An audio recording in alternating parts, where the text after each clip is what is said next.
Ano nga ba ang natagpuan nila sa ilalim ng The Great Pyramid sa Egypt? Mga kaibigan, nitong mga nakaraang araw ay naging usap-usapan sa internet ang isang dokumento na pinablish ng mga scientist na sina Filippo Bayonde at Corrado Malanga na naglalaman di umano ng ebidensya ng malalaking estruktura na matatagpuan sa ilalim mismo ng The Great Pyramid of Giza sa Egypt.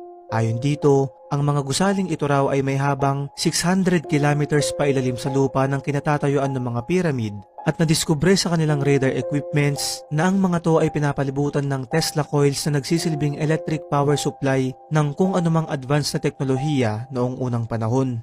Kung ito man ay mapapatunayan, ibig sabihin, ginawa ang The Great Pyramid upang magsilbing power source ng isang napaka-advanced na sibilisasyon noong mga panahong yun. Ang nakakapagtaka pa dito ay alam nyo bang ang coordinates o lokasyon ng The Great Pyramid ay kapareho sa sukat ng speed of light at yung kinatatayuan nito ay nakatapat din mismo sa Orion's Belt constellation.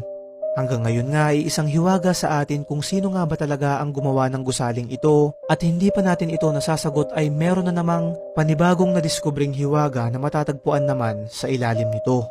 Ano ang masasabi mo, kaibigan?